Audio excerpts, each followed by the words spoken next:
Let's reflect on what's happened this afternoon in terms of upsets. Well, it's come at the G-Tech in West London as Brentford have now lost 3 in a row at home in all competitions, beaten by Plymouth Argyle. As we know, this seed has struggled massively on the road. They conceded 53 goals so far in the Championship, the worst defence in the EFL. But they leave West London with a 1-0 win. Morgan Whittaker with the only goal of the game. They're through to round 4. Miran Muslic, their new boss, was watching on from the stands before he takes over. And Clinton, you were watching this one. Thomas Frank has just been talking in his post-match interview. He said, in terms of the win for Plymouth Argyle, thoroughly deserved. You concur? Yeah, I thought they were the better team. They didn't really attack that much, but they played counter-attacking football. They wanted to be solid.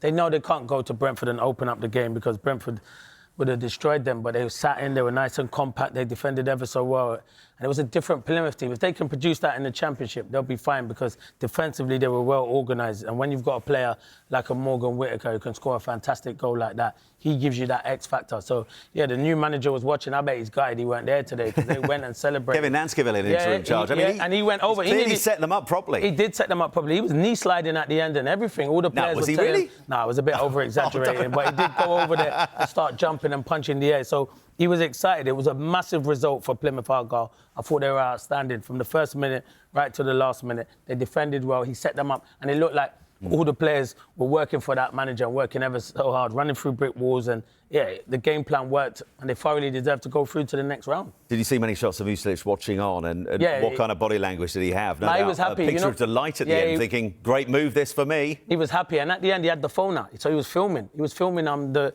management and all the players going over there. So yeah, he was filming, so he was really happy. Yeah, he was really happy at the moment. I mean, as well as getting through to the fourth round, which is massive for them, but a clean sheet away to a Premier League side who, until the last couple of games at home in the Premier League, have been absolutely imperious. They've had the best record at home so far this season. So they get a clean sheet there, and they brought the likes of Mbemo and Whittaker on as well. That is some going for a team that simply couldn't stop conceding this season. Well, we know how good Brentford are at the G-Tech. We always expect them to score early, and there's always goals at their stadium. So, yeah, that's what I said. Full credit to Plymouth. It weren't just like the back five that they had. It was they defended as a team from the front, working hard. Wright, Badu, Whittaker, Randall, Young, Roberts in midfield, I thought was outstanding. As a team together, they were brilliant. And huge credit must go to them. But that result will give you confidence moving forward that you can take into the Championship. Because if you can play like that, and I know Brentford made a lot of changes, but they're still Premier League players. You can play like that. Don't raise your game against Brentford because it's in the FA Cup. Now go back and do that when you're playing in the Championship. So this should give them massive confidence moving forward. And the fans did enjoy it at the end. And it's the first goal in 6 away games as well. They've done it against a Premier League side as well. We spoke about this a little bit during the game, but there was no sense from you that Thomas Frank and Brentford underestimated this Plymouth side. No, not at all. As you said, Thomas Frank in his interview, the better team won on the day. Brentford just had an off day. That can happen.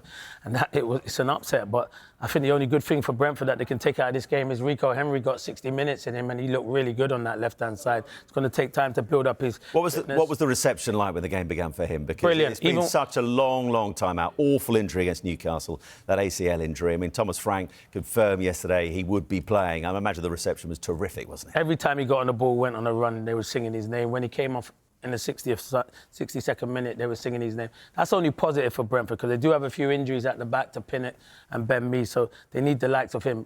Young Lewis Potter's gone in there at left back and done really well, signed a new contract, but I think he'd rather play further ahead, and Rico Henry as the left back. But the winning goal, it's fantastic from Morgan Whittaker. We can talk about how Brentford didn't really perform to their maximum.